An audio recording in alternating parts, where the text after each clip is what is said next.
Just want to welcome all of you tonight to our Ask Me Anything workshop. And we're just excited to have all of you as students here. My name is Sherry Peters. I'm one of 8 current counselors in the Career Center, and just again, excited to have you here. I am liaison to the College of Business, but we are all generalists. So again, welcome for attending tonight. And I'm going to start things off this evening simply by calling out each of our alumni panelists and ask them to give us just a brief introduction about themselves. So I'll just go down the list and then we'll get through it and then start with the questions that many of you submitted ahead of time. So without further ado, let me introduce Natalie Brizuela. Natalie, the floor is yours. Hi, everybody. My name is Natalie. I am the current CBA Alumni Chapter President, and I am happy that you guys are all joining us for this event. A brief background of myself is I graduated from Cal Poly in 2015 with my major being FRL. Before that, I started in the food and beverage industry in sales and customer service, and I am currently a contracts manager for NASA's Jet Propulsion Laboratory, and I am here to help however I can. So thank you for joining. Thank you. And DJ Norman? Sure. Good afternoon. Good evening, everyone. I'm DJ Norman. I graduated Cal Poly in 1993, and I've been in the HR industry and profession the entire time since I graduated. Currently work for Facebook as Director of Recruiting for one of their groups called Production Engineering, and have been part of the Alumni Association for several years now, and look forward to tonight. And thank you all for submitting questions. We look forward to answering as many as we can tonight. Thank you. Great. And Andy, it's Bojarski. Bojarski. Bojarski, welcome. Yeah. Thank you so much. And thank you everybody for also attending. I share DJ's sentiment. I graduated from Cal Poly Pomona with a FRL degree back in 1991. I think I'm the oldest board member. After I graduated, I got a job at Wells Fargo Bank. I was a finance manager for them. I actually got that job from the Career Center at Cal Poly. And then I was laid off from Wells Fargo. I got my real estate license after that, became a real estate broker. I wasn't doing anything with the company I was at on the commercial side. So I went to law school, graduated law school. And then I worked for a company called United Technologies Corporation out of San Diego, where I got the luxury and the benefit of flying to Brazil and negotiating huge contracts with Embraer, who was an airline manufacturer at the time that we had subcontracts with on the commercial side. I was there for about 3 years. I didn't like it for multiple reasons. And I started doing real estate on the side and for myself. And then before you know it, I was making more money than I was working full time. So I started off since 2000 and started my own company. And now I sell real estate, commercial, residential. I also do commercial and residential loans for people that want to buy those properties and also that want to refinance. So I've been, I own my own business since 2000, which is just over 20 years. So thank you everybody for attending. Great. And Lorena, Ornelas, Estrada. Yes, hi. And again, thank you everybody for joining us. So my name is Lorena Ornelas Estrada. I graduated in 2010 with a double major in MHR and in Spanish. And how I first got started is I got an internship with the help of Cal Poly. Our dean introduced me to this opportunity. I applied, started an internship with JPL. It was meant to be a 2-year internship as a business administrator. And then shortly after I graduated, I was offered a full-time position as a business administrator. And then, 12 years after, I reapplied for another position, and I'm actually work with Natalie with JPL, but as a contracts manager, and I've been there for a little over 2 years, going on 3 now. Great, thank you. And Justine says Zesati, right? Yes. Yes. You got it, Sherry. Okay. Hi, everybody. My name is Justine. I'm the Director of Social Media and Online Events. I graduated in 2020 with a major in MHR and a minor in contract management. During my time in undergrad, I worked for a bankruptcy law firm called Mircea Hayes LLP. A little while after that, I got a position for Northrop Grumman as an associate supply chain procurement specialist. So that's where I'm currently at. And thanks everybody for joining. Great. Alex Sue? Hi, everyone. Good evening. Thanks for joining today. So my name is Alex Sue. I'm a bit of a vintage alum. I started Cal Poly in 1993 as a mechanical engineering major. My dad was an engineer. Eventually, I saw the light, didn't like the math, and transferred to College of Business Administration, right? So ended up graduating 98. So I was a super senior with a dual major in international business and marketing. And since then, I've had a variety of different roles in marketing, IT, consulting, compliance, audits, back to IT and project management, and now strategic planning and project management. So after Cal Poly, I continued my education by earning graduate degrees from Cal State Fullerton in UCLA. So if anyone has questions about grad school or switching careers, which I just laid out 7 or 8 different roles I had, let me know. I'm currently the VP of Strategic Planning at SchoolsFirst Federal Credit Union, largest credit union in California. Just excited to be a part of the panel today. Thank you. Great. Thank you so much. Anna Dow? Hi everyone, Anna Dow. Thanks for having me today and thanks everyone for joining. So I graduated in 2015 with the FRL degree. I've worked just in that short amount of time in a variety of industries. I've worked at JPL as a schedule analyst, a contract manager. I moved into IT and security where I was a Scrum Master / project manager. And right now I work in academic medicine as an Agile coach and a program manager. So yeah, that's my journey. And I, like Alex, I've kind of moved around a lot in a short amount of time. So happy to answer any questions regarding that. Great. Thank you so much. Helmut Garcia?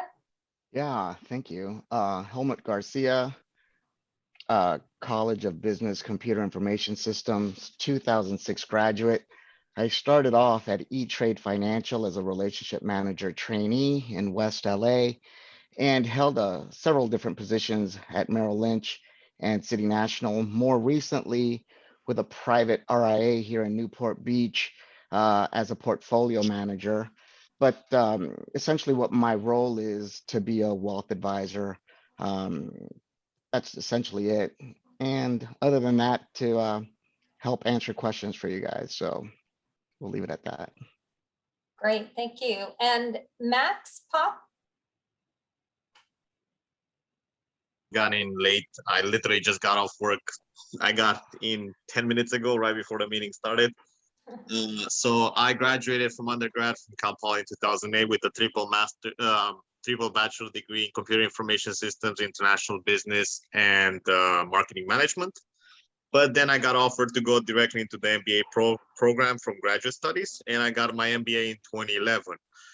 At that same time, I started a master's program in civil engineering. So I did switch a lot of majors and undergrad and graduate studies. So whoever has questions about that, I'm hoping I can help you in any field related to engineering or business.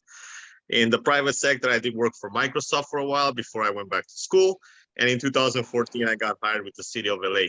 And from now on, I've been there since 2014. I'm doing several multi-billion-dollar projects for the Olympic Games. So if you have any questions, feel free to send me a message. Thank you. Great, thank you so much. And once again, we're happy to have all of our alum. And what I'm going to do is just go ahead and ask some of the questions that were sent to us before this evening's event. And we do have a few panelists, so I will call on those who plan on replying to the questions. So the first question is, how do I update my resume? What's the most important part of a resume. And how do we get our own resumes noticed? And DJ and Lorena, if you don't mind taking that. Sure, I can go. So for me, I think, you know, the best method is really the most straightforward and simple method, and probably the most acknowledged method of resume, which is just your chronological resume. And, you know, in terms of just stating the experience and education you've had from that perspective. I think, you know, it's, as you're coming out of school, I think to be noticed too, it's not just listing your professional experience, it's also listing any of your volunteer or your club experience on your resume, especially if you held particular roles in clubs on campus. Those show your ability for leadership and communication and organization, and those always stand out very well from that perspective. So I'll pause there. Lorena, if you want to add, I'm sure you always have something to add as well, and then we can talk about the back half, which is how to get your resume noticed. Yeah. So like I ditto everything DJ just said. Again, like do chronological, do definitely want to list out not just your professional, but like I know right out of school, it's like if I have no experience, you know, what do I list? So a lot of like any leadership roles that you've had in organizations and projects that you've done, and specifically what you led within that project. There's usually something that you've led. So definitely focusing in on that is key. And then if you have had any what do you call it? Any gaps like in between different things, be ready to talk to those as well, because that's usually something that comes up like, okay, so what happened here? So.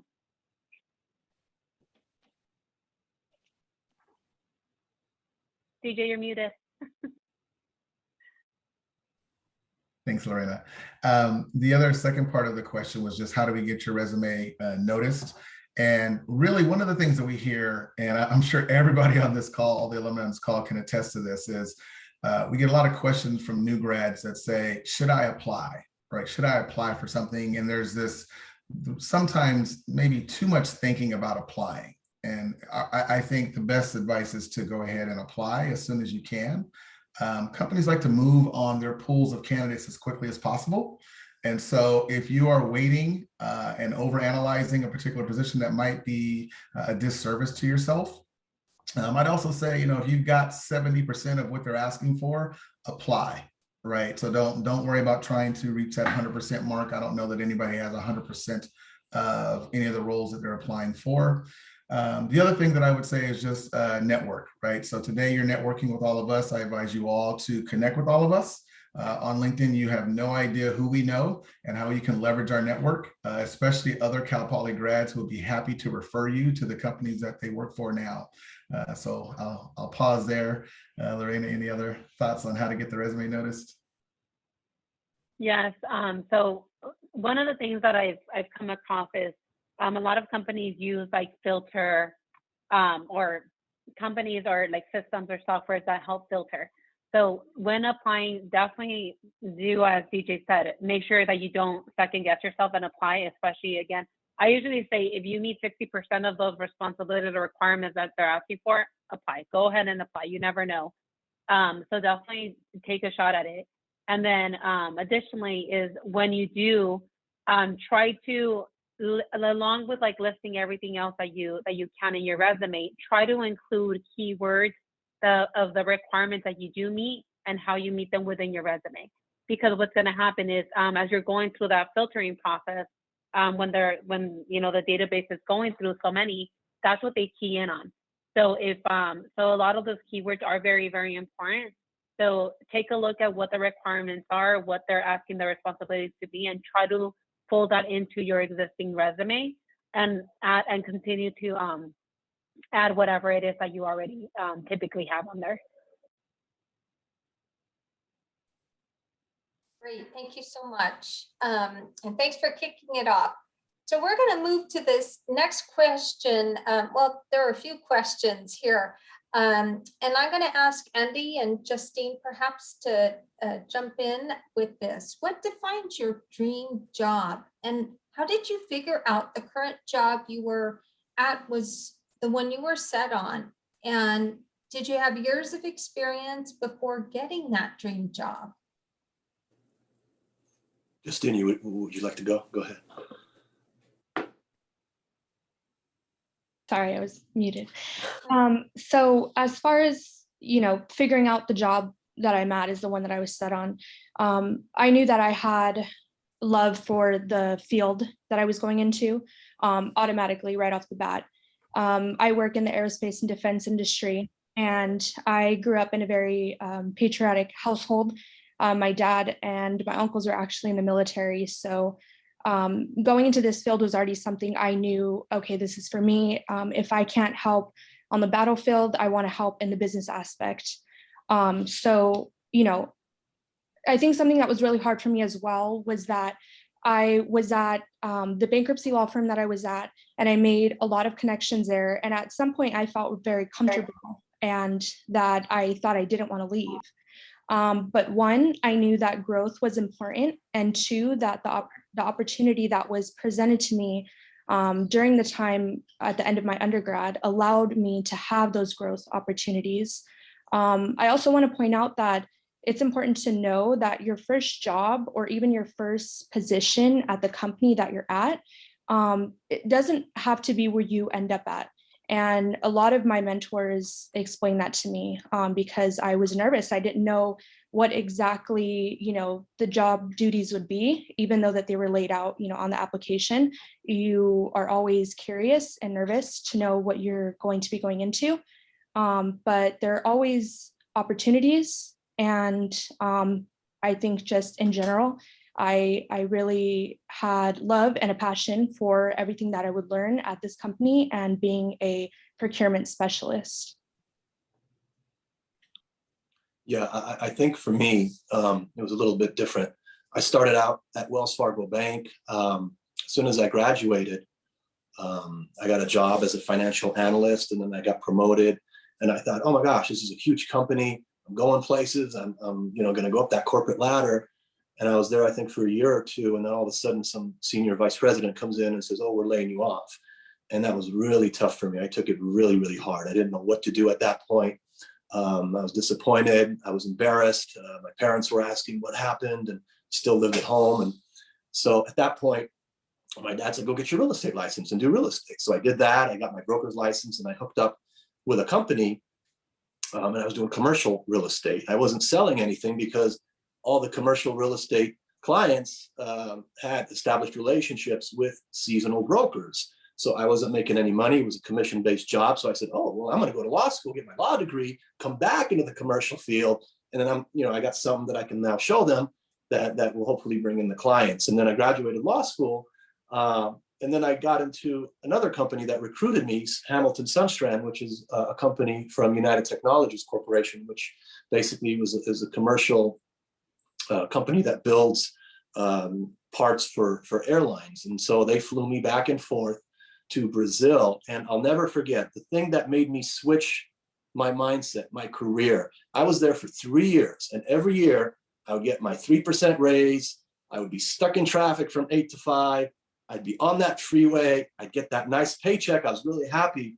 And then they put me in a meeting with about 12 engineers. And I don't have an engineering degree. I had a finance degree. And it was a 2-hour meeting. I was in sales, not sales, excuse me. I was in contracts. And they argued over the weight of a Phillips head screw versus a flathead screw, the torque, all this other stuff, and how it impacted the weight of the airplane. I said, this is not for me. This is not something I want to do. I want out. So then I started focusing on real estate, and I started doing a lot of loans, and the money started coming in. And before you know it, I was making more money doing stuff for myself. And I said, wow, this is really, really cool. And I had all this freedom. Mind you, when I graduated law school, I was so excited, so happy. I just got this job. I spent $60,000 on a Mercedes. My payment was $1,076 per month. I did not care. I was living life. I was happy. But what ended up happening is when I started doing stuff for myself and putting the effort, the energy, the desire, the drive to be successful for me. And I'm the one that's making these decisions for myself, nobody else. I don't have a boss. I don't have to be stuck in traffic. I started driving at 10, 11 in the morning, and I noticed everybody else was driving a Mercedes, none of these other cars, right? And I said, this is for me. And I really started just putting all my effort, my energy, everything I had into growing this for myself. And it worked. And it's like it was manifesting for me. And so I guess why I'm saying all this is do what you love to do. When you do what you love to do, I promise you, the money will come. The money will come because you have such a drive, such an ambition, such a goal, really to do what you love. It has to come. And it came for me. And I know a lot of people that it came for them as well. And also the other thing I would say to you, to be successful is be in service to others. When you are in service to others, when you are providing something for them, in my case, it's real estate. I help people who want to refinance, who want to buy a house, who need a loan. And so when they tell you at the end of that transaction, thank you, and you've really helped us, it really just motivates you. It is a feeling that you can't get by eating something or drinking something. It's invaluable, and that drives you even more to do more and more and more. So for me, it's a little bit different take because I am self-employed. I've been self-employed for about 20, 22, 23 years, and I have the luxury of being my own boss. I hire my own people. I have the flexibility to do what I want, but really do what you love to do. And I promise you, life will take you where it really, you should be going. And regardless of the money, regardless of the position, regardless of the company that you want to be with, if you do what you love and you have this passion within you, you cannot fail. And I'm not telling everybody, hey, go start your business today. No. Go through whatever steps you need to go through, but eventually you will be led into whatever you like to do. You will find out, you will have your moment when you're sitting in that meeting and you're going to say, I don't want to be here anymore. I don't want to do this anymore. You know, I don't care about screws, right? I'm going to go do what I want to do. So for me, that would be my advice, is do what you love and be in service of others. And I promise you, good things will happen. So thank you for allowing me to kind of put my 2 cents in.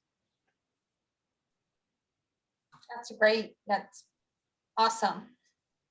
And this next question, I don't necessarily have one appointed panelist, but maybe if somebody would like to answer this question, and I actually do hear this a lot from students.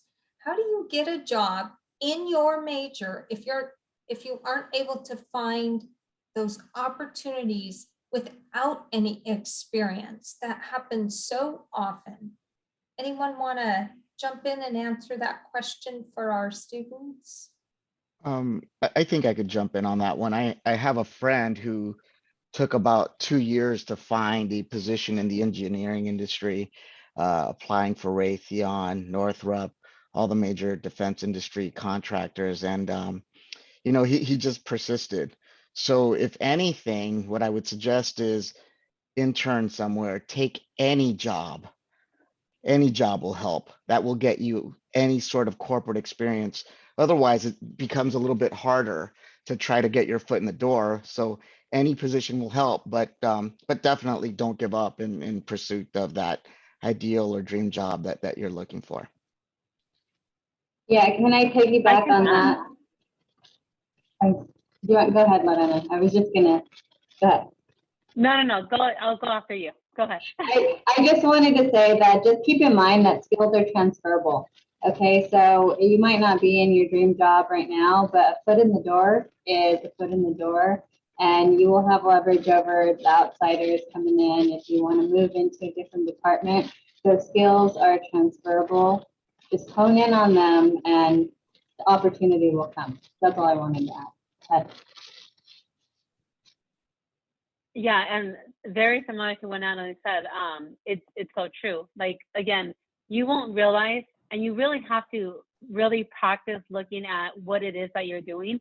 But like she said, a lot of the things that you do, even if you think it's like, oh, I only do customer service, there are so many things within that field that are transferable and you can use, because you're typically, customer service is everywhere. It doesn't matter what it is that you're doing. You have customers that you're giving a service to, you know, whether you're in contract, whether you're in like retail banking, whatever it is that you do. So get creative and really think about what it is that you're doing and how it fits into the positions that you're applying for. And you'd be surprised, and it typically takes you talking to multiple people to point these things out at you. And that's why it's so important to talk to people and be like, okay, how can I use what it is that I've done, even if it's within like projects that you've done at school, whatever it is, you can use whatever skills you've obtained there to transfer them to whatever position you're applying for. So don't limit yourself, talk to other people, and get creative and really think outside the box. Yeah, and I will say, Lorena just helped me with this last week. We were going through a promotion schedule and I'm like, all right, help me figure this out, because it's hard to take a deep dive in.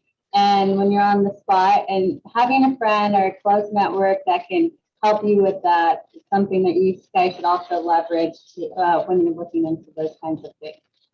So, thank you.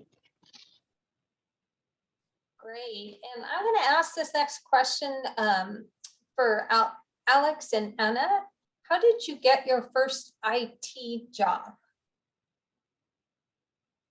Yeah, I can probably start. I started off as a marketing major. And as a marketing major, I did a lot of projects, right? So I did reports, I did different things.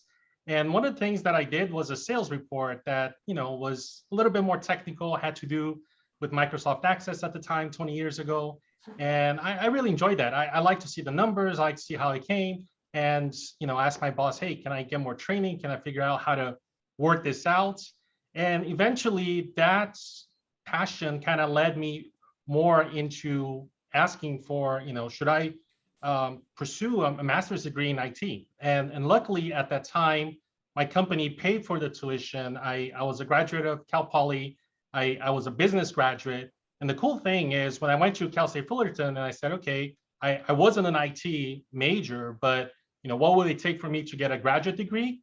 And typically it was 20 classes, but because I was a business major, that got waived to like 11 classes. So 11 classes, I knocked it out in about a year and a half. I was working and going to school part-time, and that helped me and led to my transition to IT, because that accelerated my transition and I was able to kind of move from marketing to IT with that. And, I think my advice is not so much for everyone, hey, go get a graduate degree. I mean, there are boot camps, there are so many other things, there are special assignments, there are stretch assignments, there are things that you can do even in your own position right now that you can probably say, hey, what do I need to do? And not only that, but like look within IT for the hot fields, right? Like I recall seeing an article, for instance, from CNN that says there are like 360 vacant jobs in cybersecurity. So if anyone is an MIS major and you're looking for a tip, cybersecurity, there's a shortage, people are getting jobs left and right. I mean, it's one of those things that, I think you have to look for the trends and for the macro picture. And, obviously, for instance, you're not looking for a job in manufacturing, right? You're looking for a job in something that is high tech or something that is, up and coming. So I would say anything related to AI, cybersecurity, those are the hot fields right now. Yeah, so I think it depends if you're starting in IT, or you're starting, as a new grad or making that transition. So I made the transition when I was a contracts manager, and I went into a project manager, and I worked for a small advertising agency for a couple months. I really didn't enjoy the culture, but I was able to work with a really great IT team. So I did pick up a lot of skills just from doing my own QA with them, from talking with them and kind of learning the language of IT and what does it take to actually build a product, right? So from there, I actually applied to a security company, NortonLifeLock, and I actually applied for a communication lead position, and they interviewed me for it. They actually gave it to someone else who was way more qualified than me, but they liked me so much that they said, hey, you actually have the skills, we'd love to bring you on and train you in-house to be a Scrum Master, which is essentially a new form of project management within the IT industry. So I was able, to really have a really awesome set of mentors there. A couple people I remember in particular. So I got some certificates once I was able to start, because they had a reimbursement program. read some books, just talked with people who are, 20 years my mentor, and said, hey, I'm dealing with this problem or this situation. This is how I'm handling it. How would you do it? And adapted that way. And from there, I've learned a lot and have been able to transition. So there's a lot of roles in IT that, as Alex said, you can get a certificate, you can do your own boot camp. There's so many places online that have affordable areas. Udemy has a lot of great courses. So I actually have a friend right now who is trying to make the transition. And he got his certificate to be a Scrum Master, and just been talking with him on mentoring and how he can take the projects that he's worked on now and transition into an IT project manager. So helping teach him the language and what it actually means. So when you get into these job interviews, you understand the questions and what they're asking, and you can speak the same language. I have a brother who's 10 years younger and he's in school, and I keep trying to convince him to change his major from nursing to computer science, but he hasn't listened to me yet. Great, thank you so much. And perhaps we could ask Max the next question. It's pretty specific to engineering. But this student asked, I graduated as an electrical engineer, but when I went towards engineering sales, I wound up in a leadership role. What type of influences does Cal Poly Pomona have to promote engineering or sales engineering to have a successful path? Well, that's a complicated question overall. Sorry, I'm trying to get my count turned back on. I don't know what the heck is going on with my computer right now. So regarding the job, I actually switched to engineering from CIS. I used to be in IT a lot. I worked a lot in IT, but I've seen a lot of differences when I switched to engineering. Sales in engineering is not something that we see a lot, especially with the city. We do tend to work with them and would work with the big companies, but smaller companies, especially now minority-owned businesses, have more attraction with public entities like the city of Los Angeles. So I've done a lot of coordination with them, but promotional wise is very hard. A lot of the companies do not promote. What I've seen on campus, I don't know in the last 2 years with all the pandemic going on, but I was involved with companies promoting their products on campus and calling us up saying what companies, because City of LA actually goes to every single campus in a 50-mile radius. So a lot of the engineering firms call us up saying, hey, how can we get involved with you guys to get in school and starting to get new entry-level positions filled? Because in the past 10 years, a lot of people looked at hiring positions at people with at least 3 or 4 years experience, even though it's entry level. And it happened to me. I went for an IT job with AECOM and they looked at me and said, man, it's an entry level, but 6 other people that are interviewing have at least 10 years experience coming from other companies. So it's not like it's easy to get. And sales is something that is not easy. I personally, I'm not a good fit for sales, as I am very shy when it comes to talking to new people. Takes a while to get used to getting people to know them. So it's something that you need to be really good at and enjoy it. Because if you don't enjoy it, it's gonna be a hard time doing it. Anything else, I can get a little bit more involved, and whoever had that question asked can message me, and I'm more than willing to discuss and see how I can help him on a case-by-case basis. And the other one is we do have a good on-campus system networking in the College of Engineering also, not just College of Business, that actually opens a lot of doors when it comes to this one. Unfortunately, electrical engineering was not my major. I was a civil, so I do not know where I should point them out directly to what people that person or he or she should contact. But I'm more than willing to work with them and try to get them what they kind of want to decide. So I don't know if that answers the question specifically, but I'm trying my best.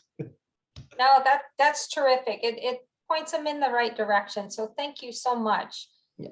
There is this one question concerning grad school. And I actually, as a career counselor, hear this quite often. Students are always eager to find out if it was really hard to get into grad school, having Cal Poly Pomona on your resume or as your undergrad degree. So I toss that out to Natalie, but perhaps there might be some others on the panel that might want to answer that question. So I can tell you from my experience, it was not hard to get into grad school with Cal Poly on my resume there, because we are up there. Have you seen our rankings, guys? Like, we are making those numbers, and we are the most economical. So people want us, let me tell you. And I actually pursued a master's degree from the George Washington University in government contracts. So super niche, and Cal Poly is actually one of the only undergrad colleges that offers that in undergrad. We have a contract management emphasis. So it was really cool because they were excited. And I was interviewing them, not the other way around. So the only thing I do need to throw out there is that what people don't think about when applying or even considering grad school is that you do need academic references. So if you are not close to professors right now, you need to make those connections, because you will need those references when you apply to grad school. So that's the only thing that I wish I would have known beforehand. Luckily, I did have a couple of connections, but that's something that people don't typically tell. Sherry would totally tell you, but I was bad and never went to the career center. So that's all I have, but it was not challenging.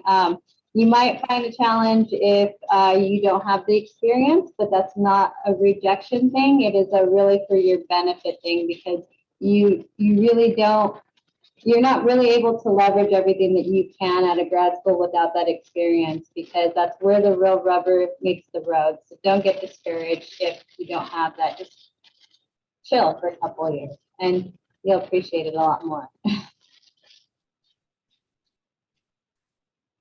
Any other panelists want to jump in with a few words for students on that topic? For grad school, I can chime definitely with three masters, definitely. I actually enjoy, like, for me, it got really easy. When I was in undergrad in my senior year, I did some work with the UBSS, and I stopped by the graduate office at College of Business. And at that time, the graduate advisor was Trisha Alicante, and she said, "Hey, Max, do you want to go in grad school? Because it's really good." I'm like, as long as Cal Poly pays for it, I have no problem going to grad school.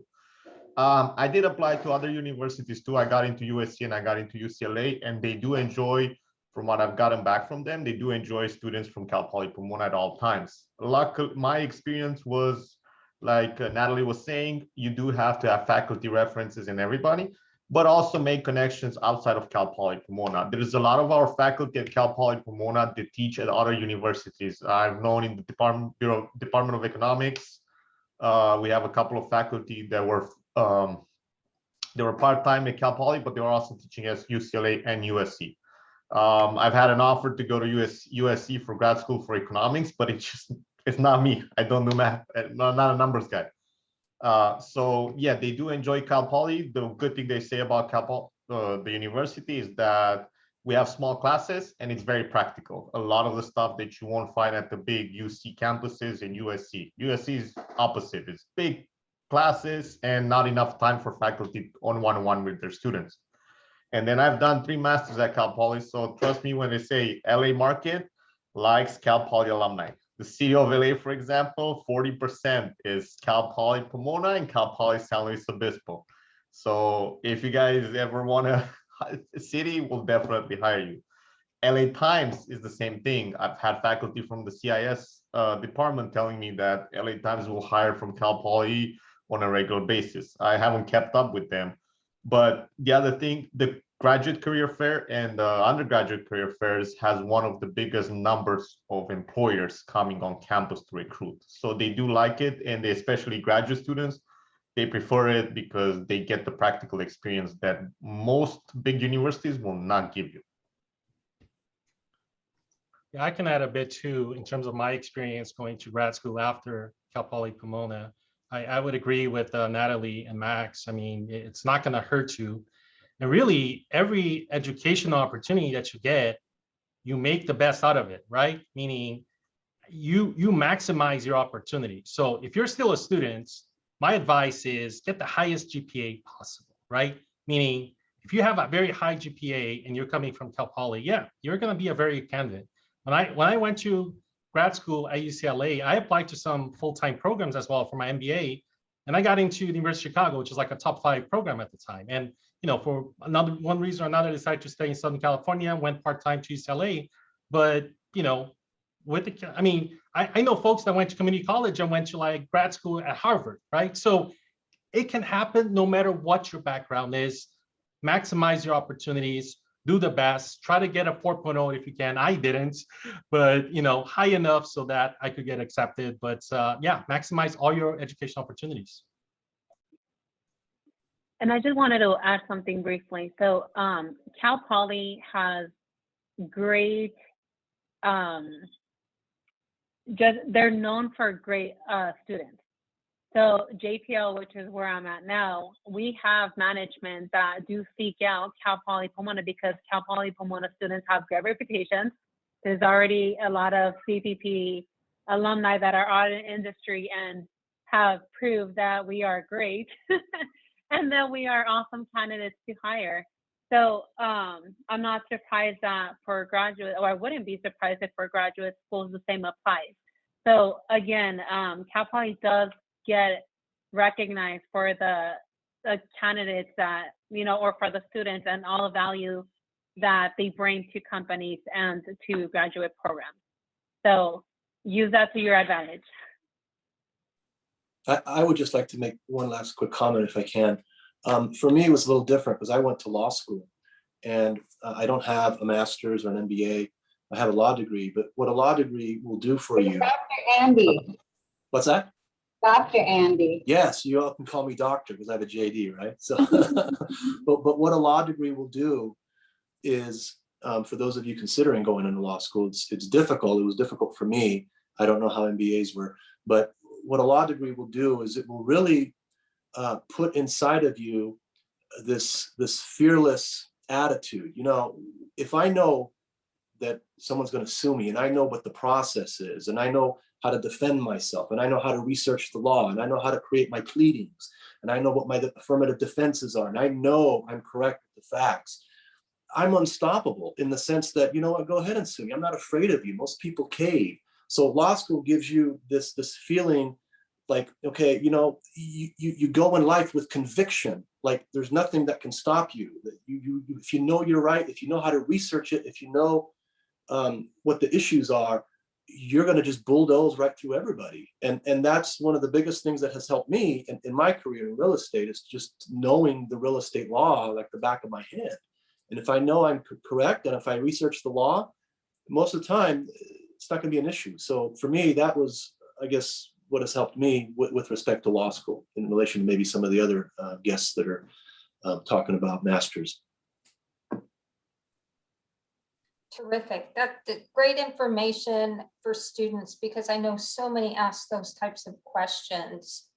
Now I'm going to jump back to experience, and I'm looking at this question for perhaps students that are sophomore, maybe junior, or just starting out their senior year. And what kind of experience does one need for an internship? And I know Lorena and DJ have their name next to this question. So maybe I would ask those two if you could respond, and then maybe we can open it up to the other panelists. Sure. So like I said, this is so my first I've only had 2 job positions in my life, and both of them have been through internships.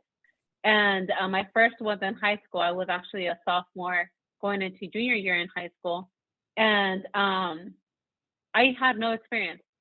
All I knew was soccer teams, and I knew, projects that I'd done in class.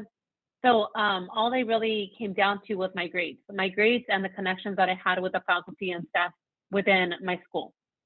Now, fast forward to college. So I was at Cal Poly, very similar, sophomore year going into junior year. And it was spring quarter of my spring quarter of my sophomore year that this opportunity of an internship position, came onto my lap. And it was, again, the only experience that I had was retail banking, which was my one internship prior to that. I had gone, converted to a full-time employee, and I continued doing while I was working at Cal Poly. But again, it was customer service oriented, and really what helped me get the internship at JPL was, again, having the good grades, having the high GPA, knowing and having connections with the staff and the dean and my advisor, and really having them recommend me, because when these internship positions open, they're not looking, they don't know who they're going to hire. So, and they typically go to your dean or they go to the advisors, and they're the ones that will recommend students to these internships. So having those connections are very, very, very important. So as Natalie had mentioned before, if you haven't already done that, connect with your professors, connect to your advisor, connect to your dean, start talking to them, let them know what you're interested in. And, if they know that you're doing well and you're a great student, even if you don't have that experience, that prior experience, just having that passion to want to do something, and they're aware, and you're in their in their line of sight, then they will recommend you. So that's what I would say. The only things I would add to that, I agree with 100% with Lorena. It's really about just the motivation. I mean, I think Andy started to scratch on this earlier about having passion toward what you're doing. And that passion has to extend out to telling people what you want to do. That's what I love about what Lorena said. You have to talk with those that are your support system. Everyone at school, from professors to guidance counselors to the career center. Please don't forget the career center. I just think there's just so many untapped resources there that can guide you to specific people. I think the other thing that's also Cal Poly students are known for is going to school and working at the same time, right? So this whole idea of establishing a work ethic while you're in school is huge for internships. Internships are long interviews. Okay, they're long interviews with a particular company. It gives you an opportunity to evaluate a particular job or skills and really start to understand how you communicate and work within a professional setting. And so really that's what you're aiming for. I think a lot of people are aiming maybe for that ideal job. You're really trying to just get experience for what it's like to be a professional and to understand how big companies work, small companies work. I think the other part too is looking at a wide variety of companies. Don't try to get too specialized too early on an internship, right? Leave yourself a broad spectrum of roles and industries. Really increase your opportunities. Don't get too niche until you really understand, what you like, what you don't like. So that's what I would add to this one. Great. Anyone else want to add to that? So just real quickly, I'll add a little interesting fact to my internship at JPL. So when I first applied for my internship, I applied thinking it was for an MHR. Again, I was an MHR major. So I thought it was for a human resource position. Fast forward after I got hired, or when I was given my offer, I found out I wasn't being offered the MHR internship position that I had thought I was going for, that it was a business administration position. So again, do not close those doors. Leave yourself open and to different opportunities that would come your way. And again, time will tell. And as DJ said, it is really a long job interview, because as you're doing your internship, you're gaining that life experience, that job experience on the job. You're learning on the job. And so again, you're creating those skills while you're there. And there's a long, there's a lot that you're learning. And what better way to do it than getting paid for learning? So that's really what it comes down to. I can add one thing as well. I did a rotational program at JPL, which was really similar to an internship. It was a 6-month, and it definitely was a long interview with multiple departments. And I actually was able to have the opportunity to interview for it because I went to events like these. I did networking with many JPL folks. I asked them what they liked about working at JPL. I really had a lot of great connections there. And then when I was in the rotational program, I made it my goal to, no matter who I was talking to always try to learn something from them. And then also whatever I did, always do my best. I think, without an end goal in mind. I don't think you always have to have an end goal in mind. I think it's always just do your best, try to learn what you can from anyone, and you never know what doors are going to open up.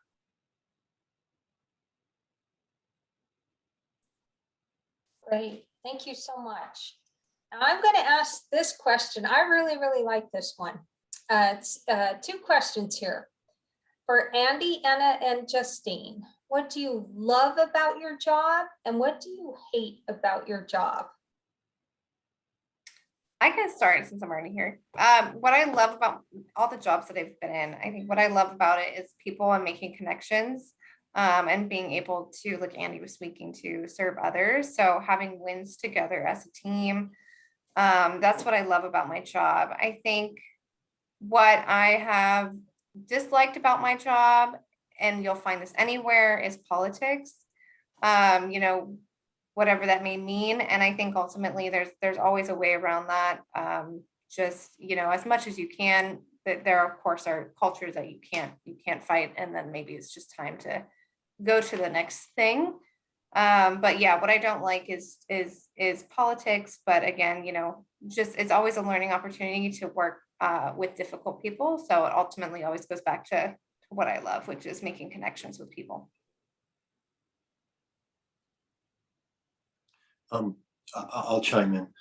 Just going back to that internship question, if I can just put my little 2 comments in. One of the things you guys can do, and it's really amazing, and I don't think a lot of people know about this, go to the Career Center at different law schools. You would be amazed how many openings are there that nobody knows about, and your competition is not even there because everyone's going to their Career Center or wherever at universities, but law schools are looking, or employers that are approaching law schools want people that have that experience. And you don't necessarily have to have a law degree to apply for that position. They'll never know. And if they do, just say, hey, I went to law school to find your position. It shows that I'm, interested. It shows that I've got initiative. And so there's a lot of jobs there, believe me. I went to University of San Diego down there, and they have all sorts of stuff. So check those out as well. And we'll see internships along with different positions that are available, and it'll cut down on your competition and people applying. And then with respect to this question, I think the thing that I love, because I'm self-employed, is I'm my own boss. I have the flexibility. I don't have to deal with traffic. I can set up my own schedule, and I decide how much I'm going to make. And if I want to make more money, I look at the end result of what I want to achieve, and then I work backwards from that. So what I mean by that, say I want to make $100,000 in a year. And let's say I know that the average house sells for $1 million and the average commission is 2.5%. That's $25,000 that I'll make if I sell 1 house. I sell 4, I have $100,000. So then I envision those commissions hitting my account, and I work backwards from that. Well, how am I going to get that commission to hit my account? I know that I have to contact maybe 60 people to get 1 sale. And so if you work backwards from everything, you're going to be successful. And I'm using this example for me, but it could be with you looking for a job. If you want a job at, say, Boeing, see yourself working at a certain position. And then, well, how did you get to that position? Who did you contact? Where did you get the referral? And then work that angle, and then start working backwards from your end goal. And you'll see it's an easier flow to get there. That has always worked for me. And then the things that I don't like about my job is unfortunately, there's always issues to solve in real estate, and you have to deal with client and agent drama. There's a lot of people that, they complain, they get upset, and you have to hold hands, they have feelings involved. So you have to deal with emotions of people in the industry, in the business. And so in the sense, you have to kind of be a babysitter sometimes. Sometimes you have to be a little bit more difficult, and that makes my job a little bit harder because I don't know if they view that as a reflection of me, and they're just frustrated. Sometimes they have kids, and you just have to deal with that. The drama is always there, but it's for me. It is my dream job. I love it. I love helping people. I love the flexibility. I love that I don't have any boss. I love that I don't have to sit for my review until be told I got a 3% raise. No traffic issues. It's a blessing. I've been truly blessed, and I count my blessings every day. Truly. And yeah, just to chime in on that as well. I think the thing that makes me most happy is that every day I do something different. I learn new tasks. Since the first day I started, since this morning, I have learned so many different things, and I'm someone who needs change. I can't just sit and do the same thing every single day. So in my position, growth and change is part of that. And I really love that aspect of my job. Also your team and your manager. Having a positive work environment is such a big impact on what you do. My team and I meet every Monday to just talk for 15 minutes about what we did over the weekend and our families and different things like that. And connecting with your team, I think really provides that space where you are talking, where it's not just about work. And I can't express enough how much that impacts right when we get off the call and I start my work for the day. Also, I wanted to mention that when management advises that there are new opportunities such as projects or teams that you can join outside of your scope of work, I would definitely recommend to take that opportunity. Even if that means you have extra meetings on your calendar, you have to go above and beyond, you step out of your comfort zone. Those are amazing opportunities. And those are the things that helped you get noticed in a company or an organization. And I would definitely jump on that. So yeah, overall, I think just my team, my manager, people who I communicate with on the daily, completing my tasks and the tasks at hand are what I love about my job and what gets me up every morning and keeps me going.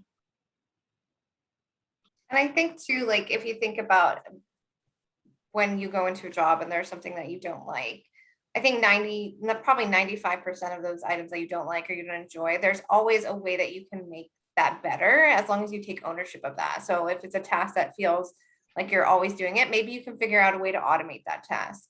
So taking the initiative to fix the things that you don't necessarily like about your job, I think is fun and is what I've learned to do as the years have gone by. And then also, if you can't, it's not the only job out there. You're a CPP grad.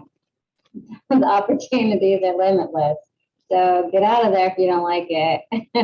And be like Andy, create your own opportunity.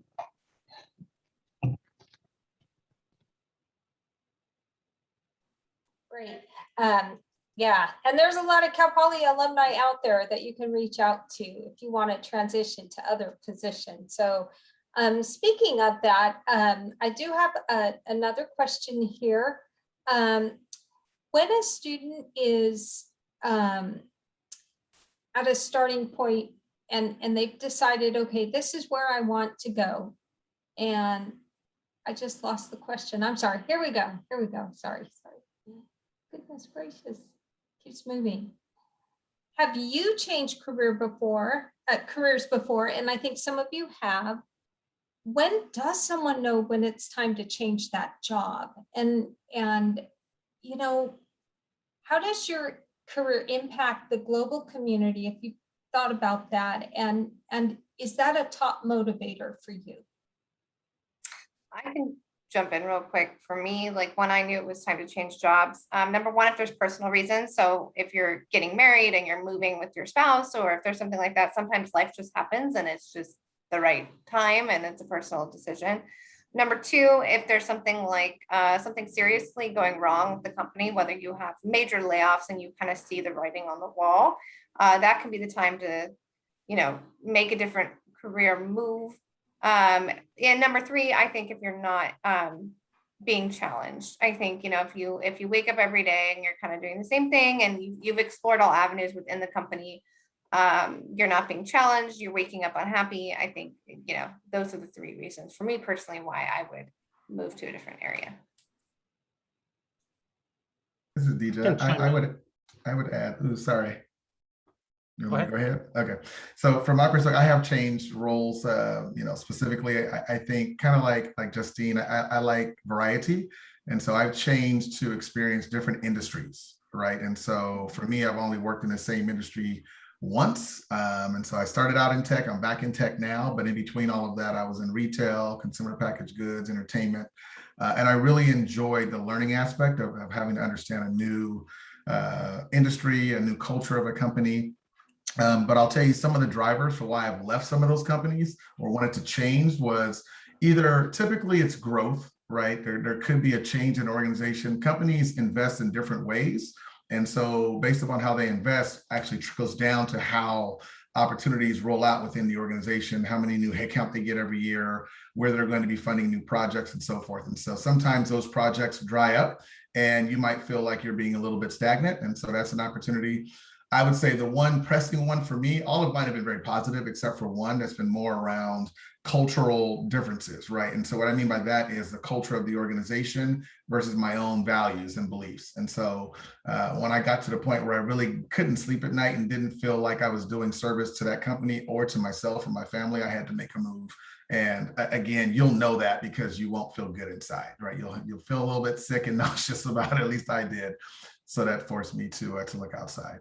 But sorry, Alex, I didn't mean to cut you off. What do you? No, not at all. Thanks, DJ. Yeah, so I think in my intro, I talked about changing careers many times, and I probably have been in various industries, 5, 6 different industries, various functions, probably 7 different functions. And with a business degree, I feel like anyone can do it. It's a bit like a Swiss Army knife, right? Like you're able to kind of reinvent yourself and figure out, regardless of what your initial major was. I was a marketing major, but I did that for only 2 to 3 years. But since then, I've been able to, kind of spread my wings and do a lot of different things. So it's something that I think it begins with, what are you good at? What are your strengths, right? So one thing that I really enjoy and do with my team and do with mentees is ask them to complete a self-assessment on your strengths from like Gallup Clifton Strengths, like costs $20. You do it and it tells you, what are your top 5 strengths? And for me, I'm an achiever, I'm a learner. Intellectual, I think, is number 3. So I know exactly what I like. I enjoy to get things done. I enjoy to learn. I have a couple of degrees, certificates, things of that nature. So that's what works for me. But for instance, my kids, I go to my daughter and I say, hey, how about graduate school? She's like, oh, Dad, I'm so done with school. I don't want to go to school. So I know she has other things in her mind and she wants to be able to focus on those things, right? And in regards to changing your careers, I mean, as long as you're sticking with what you're good at and what you like and what your strengths are, and trying to tie back to purpose, for instance, a Start With Why book, right? It talks about the purpose. It talks about kind of centering what you're good at. If you know what you're good at, if you know how to give back, I work for a not-for-profit right now. We're a credit union, but we're not like banks. Our CEO doesn't make $30 million. Our focus is people, not profits, right? So I feel completely fulfilled in terms of what we bring to the community, what we do. We donate money to Cal State Fullerton, UCI, Orange County, Sacramento, you name it. We do a lot of things for our community. So I feel very fulfilled in terms of what I do personally, as well as the bigger mission of my organization. Great, thank you. Any other alum want to add to that? One other thing I would say, Sherry, one of the other reasons why I changed opportunities was to get new, like just career experiences. So it wasn't always to get more money. It wasn't always to get something, from that perspective. But like, for instance, there's certain things that only happen a few times in your career. Okay. So like say if, an organization is going to relocate from one, part of the United States to another, what does that do to your experience or portfolio, right? Or like within an HR, organization, there's only so many times that organization is going to roll out a brand new HR information system. Have you ever been a part of a rollout like that? That doesn't necessarily I don't need to make more money to get that. That just excites me. That makes me wake up in the morning and go, wow, what am I going to learn today? How does a company of XYZ size implement something like this? I want to be a part of that. And so that's another driver for change, as well as getting experiences that sometimes you may not get the opportunity to do too often in your career.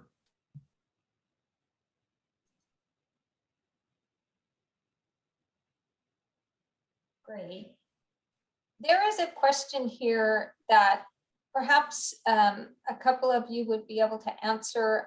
We didn't have anyone added as a panelist to respond to this, but perhaps you know of individuals, and maybe if you could provide a little bit of a story of how someone navigated the job market through the COVID-19 pandemic.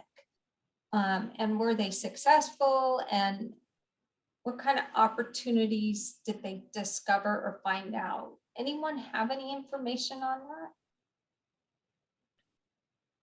Maybe I can go for I'm it. sorry, go ahead.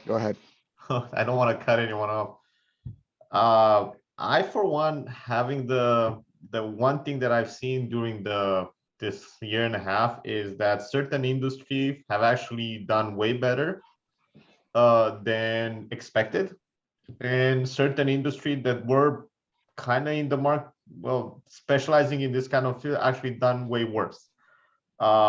Surprisingly, when the pandemic started, we were looking at shutting down a lot of the projects that were meant for the World Cup or the Olympic Games. But because there was no other, and we had 30% of the population of LA is actually going paycheck to paycheck, it would have been, the unemployment percentage would have been too crazy to manage. So at that point, City Hall decided that certain industries, especially construction and projects, everything will not be able to shut down as long as we can keep everything at bay. I know some people might hate me right now, but it was really well for LAX. With the projects that were supposed to take 10 years, 12 years, 14 years, we managed, because of the pandemic, to accelerate them. And we went from having about 8,000 construction workers to doubling the number of people working at LAX. Did that make it livable for the people that actually started traveling again? No, it's a mess right now. When people find out I work with the city, I work on those projects, I get a lot of complaints, especially from friends. It's my head's on the chopping table, and there's nothing I can do about it. But hopefully, once we get closer to the Olympic Games and everything's gonna be done, and it's gonna look nice, people are gonna appreciate it. So that was one of the things. The other thing I've seen is we worked with. Quickly, actually, want to say we work with the restaurant industry. They were the hardest hit in LA when it comes to the pandemic, but most of them, we were able to get them some kind of a permit to actually use the public spaces, sidewalks, park lanes, meters, areas, everything that got taken away, to give them open air spaces so they can kind of keep the restaurant industry still working. The one thing we also stepped in was with hotels. We started using hotels, 4 or 5 hotels in the downtown area, for people that have either lost their complete income due to COVID and got to the point that they couldn't pay rent or could not pay their mortgage. And since a lot of banks did not work with the situation, we actually supplied that, and the city did the project room key, which paid for it. So we kind of tried to figure out ways around it. It just, I think LA did better than most or other major metropolitan cities in the United States right now. And we were trying to keep it up. So there's way more opportunities than people think about it. We actually have talking about internships, we have 96 positions available this year for internships. And the good thing is, which I would have loved to know when I was in college, we have only paid internships. And if your senior level is $22,000 to $25,000 an hour. So there's room for people to get good jobs, even from the internship level, if they actually want. And I'll add, I'll have to agree with you. It all depends in what industry one was in, right? The restaurant business was hit pretty hard, but at least for me in my industry, it was quite fruitful. When the market started tanking at the onset of the pandemic, people really begin to worry about how their assets are getting managed or whatnot. And there was a lot that we could do to help protect them. So I can honestly speak that, at least in my industry, it was quite good. We did a lot to protect assets and help folks maintain their sanity through the turbulence in the market. And as you know, the market bounced back very quickly. It was about a 60-day time frame. It dropped for 30 days, then it came back in another 30 days. So at least in my industry, it was pretty good to be a wealth advisor at the time. Yeah, and if I can just add on to that, I didn't have to go through job change during this, COVID-19 experience, but I did have to go through it during the last recession, the 2008 timeframe and everything, where that was like people downsizing, and we were told, you're lucky to have a job, suck it up, do the work of two people, and if we make it through this, you're gonna be thankful that you still have a job, right? And so in those cases, again, we go back to transferable skills and getting your foot into the door, and taking a job that might not be like within where you want to be, but it's a foot in the door, and keep that mindset open while you kind of navigate your networks. Because if you look into the different industries, you might be a manager or something in service, but you do purchasing, you do contracts that can be transferable to a contract management profession, which opens the door for a wide variety. Leverage your networks, talk to people, and see what's out there. That's kind of the only advice I have is there is a lot of opportunity right now. You just have to kind of keep an open mind to where that is at. I also wanted to just real quickly. something to that. Oh, I'm sorry. Go ahead, Justine. Oh, thank you. Sorry. I graduated in 2020. So I graduated in the prime of the pandemic. I remember the last day they told us we were going to come to class. We thought it was going to be 2 weeks and that we were going to come back, and that never happened. We never saw anybody ever again. So I know that a lot of my friends and colleagues kind of looked at each other like, well, are we going to get a job? Was the whole social net with the networking worth it? We didn't know. It was very nerve-wracking. So for students who are graduating this year or next year, because we don't, with the pandemic, you never know. Just keep that hope. Know that things may not be what you thought they would be. I thought that I would be going into work every day, Monday through Friday, and I work from home every single day. And, I do save money on gas, but I really enjoy that social aspect. And for those of you out there that thrive off social interactions, that was a very hard transition for me to go to class and work every single day and then be home every single day.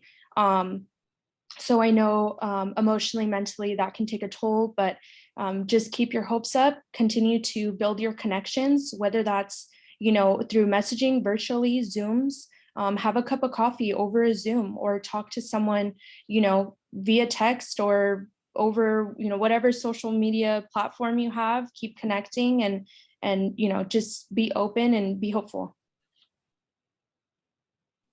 I just would like to chime in really quickly too.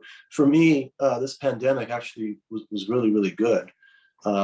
Mortgage rates have dropped into the low 2s and sometimes even in the high 1s on a 30-year fixed. So I was doing a lot of refinancing with a lot of people. And my job doesn't require me to be with people face to face. I can do everything online through email, through text, through, just talking on the phone. So that, this was a good year for me. Didn't affect me at all. Now, people were not selling because values kept going up and they didn't know where to go. And so everybody that owned a house during the pandemic probably made out pretty well. The values are very, very high right now. But unfortunately, in my view, that's changing. The market is shifting right now. Foreclosures are going up, and you're going to see a lot more housing on the market. So the ride is, I think, over, and you're going to see this shift change right now because mortgage rates are climbing and there's less buyers out there. But with respect to the question, I mean, for me personally, in the real estate side, it was actually a good year. It didn't affect me. And a lot of agents that I know didn't affect them negatively in any way as well. So, yeah.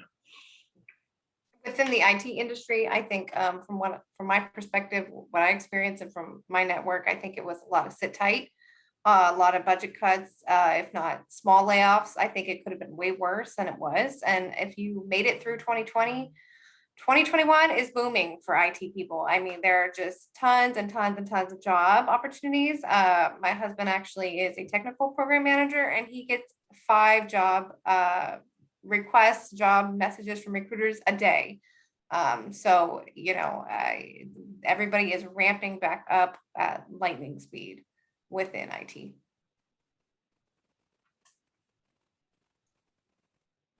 Great. Well, thank you again to the panelists. I want to make sure that we have a little bit of time for students to ask questions. So any of the students, if you want to add a question in the chat, or if you want to just take yourself off of mute and ask the question, we're open to doing our best to facilitate answers for you.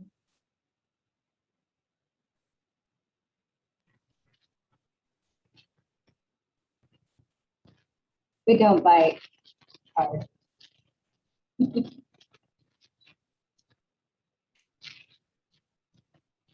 While we wait, Sherry, can we just kind of plug? We do have a DE&I event coming up in January. That is our next event. I believe that one is virtual, but come spring, we just got word that we will be able to be back in physical contact with people at Cal Poly. So we plan to host our annual mock resume interview kind of workshop. And this is big because we open it to the whole college and we bring in tons of alumni from all kinds of backgrounds, and we partner with the Career Center. It's a great event, so please keep an eye out for that. Justine plugged you all into our social media accounts. Thank you for setting those up, Justine. But yeah, I just kind of wanted to throw that out there. And also coming in November, we are launching an upgrade. And when I say we, this is Cal Poly in general.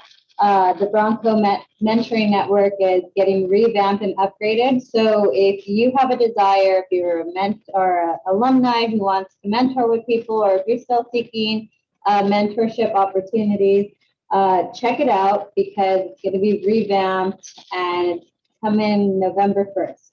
So please look out for an email if you're an active alumni member, or if you're a student who's participated in our events, you should be getting an automatic email. And if you're not, sign up because this is going to be a great update.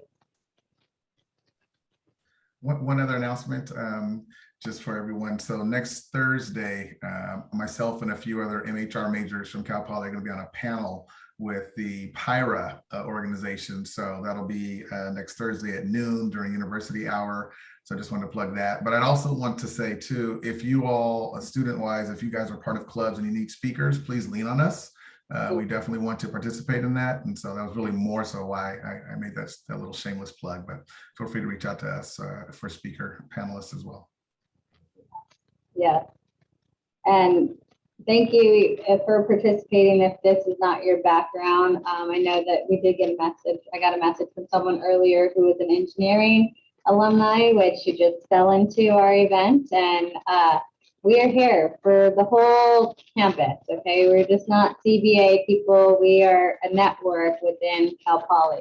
So thank you for coming. And if you want to participate in any of our events, reach out, because we host engineering students in those mock interview resume workshop. And if you have an engineering background, we would love to have you part of our panel because they need that. We have a question in chat. Yeah, there was a question in regards to JPL. And so if one of you could answer that. I'm gonna let Lorena answer that one. Yeah, so there are a lot of opportunities for foreign nationals to join JPL. What I would recommend is go through the Our Education office. So you can go to jpl.nasa.gov, search under Education Office, and you will have, we have so many programs that are available. And then if you have any particular questions, feel free to reach out to me. I did put my LinkedIn contact information there. I can definitely put you in contact with specific people within our education office to give you more information specifically on any programs that would be available to you. Okay, so hopefully that's helpful. Thank you for answering that. And I didn't even know that. So that's great information for me as a career counselor. I really appreciate it. Well, maybe as we close up, if each of the alum, if you could just, oh, there's another question. Okay. Let me read this. I do have an engineering background and I'm working an engineering job at the moment. I can help give advice. Oh, okay. Somebody's answering that question. Oh, perfect. Okay, great. Definitely reach out to any of us and we will hook you up with our spring event because we really appreciate any kind of support that we can get for this. We want to make it huge and impactful. Great. I like to ask this question because I've heard it from so many different business alum, particularly one in finance who has said this so often to students. If you think back to the time when you were an undergrad in business, what was the most memorable like HR or business class? See, now I gave it away. What was the most memorable class that you took or one that you utilize quite often that you really never thought you would use? Oh, I love this one. Can I answer this, please? Sure. Because it was a business management class and it was a lesson on active listening, right? So I thought over here, I was great. I was a terrific multitasker, right? And this professor was like, let's break it down. Here's your partner. We're going to have 2-minute conversations and you're going to recap.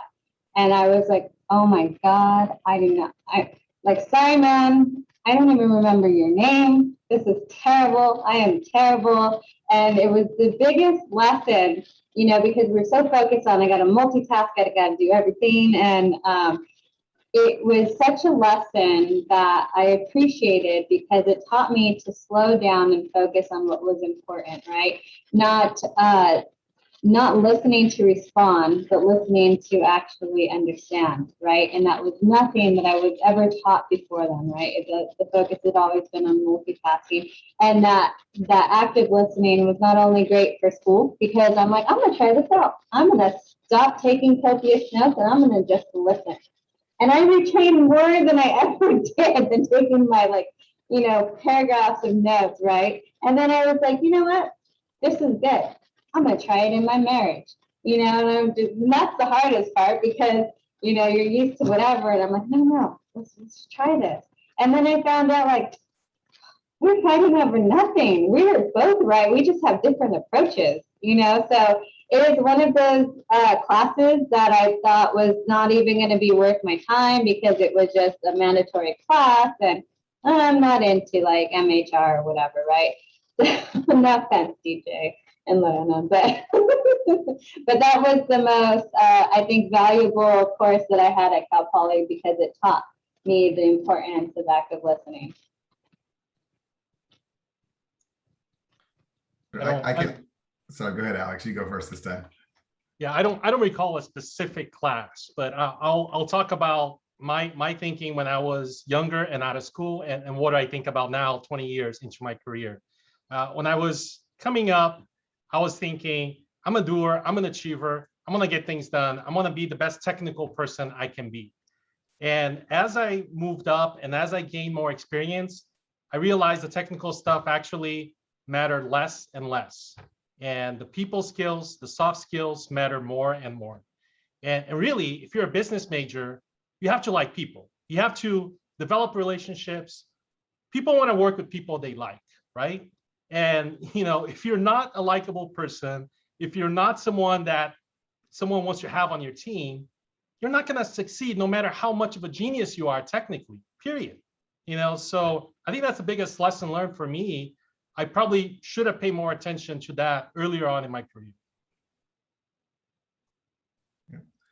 I'll go with a couple of classes. And funny enough, they're not MHR, and I'm an MHR major.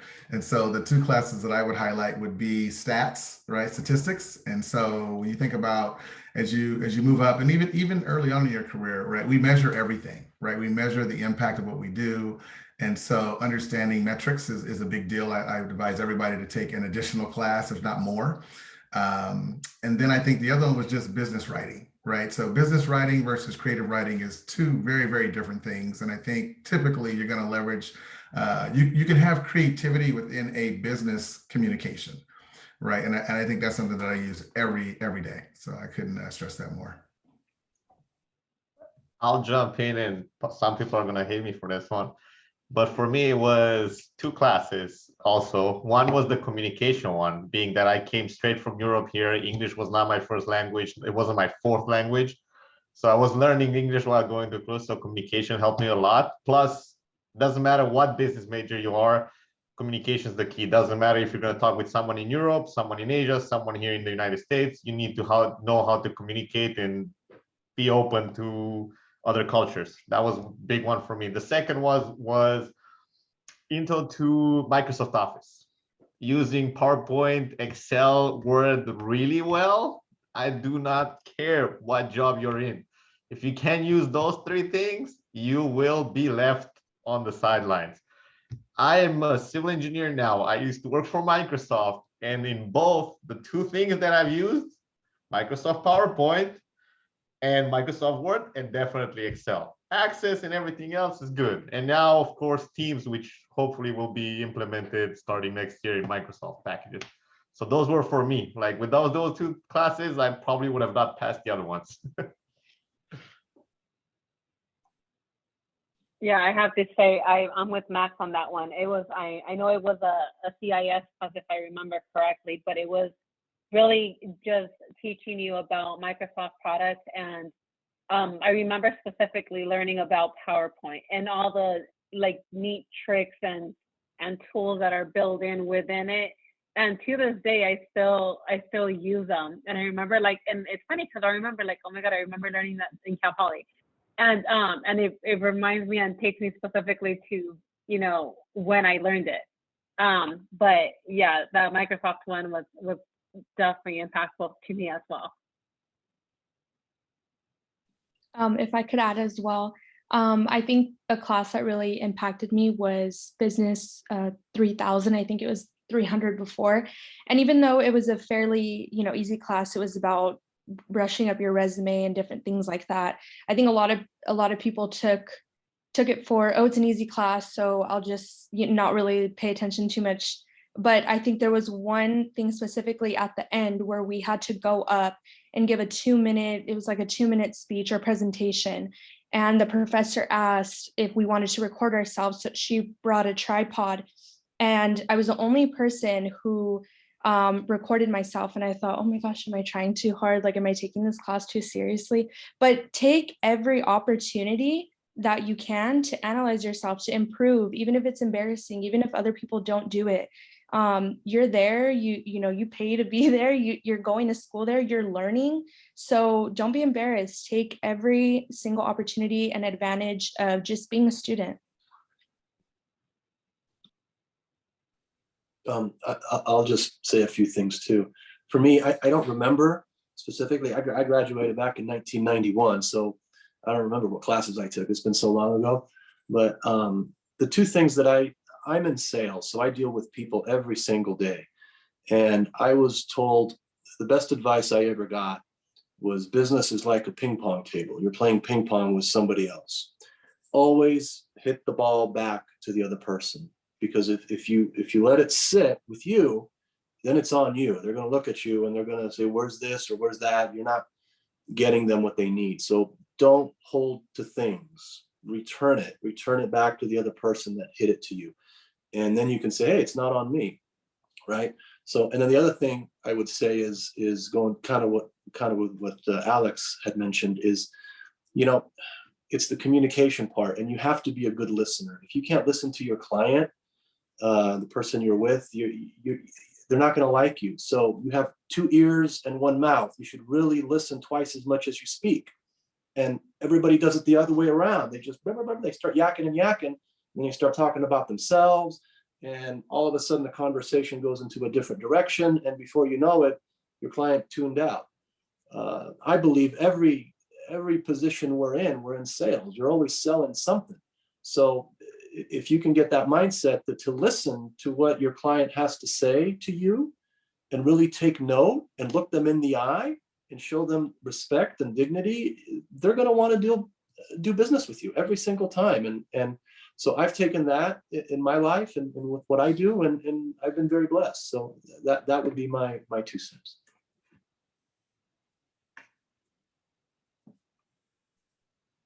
Great. Well, thank you so much. We've come to the end of our evening here. We really, really appreciate every single alum, and we appreciate the students who attended. I've learned a lot even as a career counselor. So again, thank you so much. Thank you to Alumni Affairs for providing us this opportunity to get together and to have answers to some really important questions that students are asking. And again, thank you so much, panelists, for your time. And we will see everyone next time. It's been a pleasure. Yes, and thank you, Sherry, for moderating. Thank you, Sherry. Absolutely. Appreciate you. Take care, everyone. Bye. Bye-bye.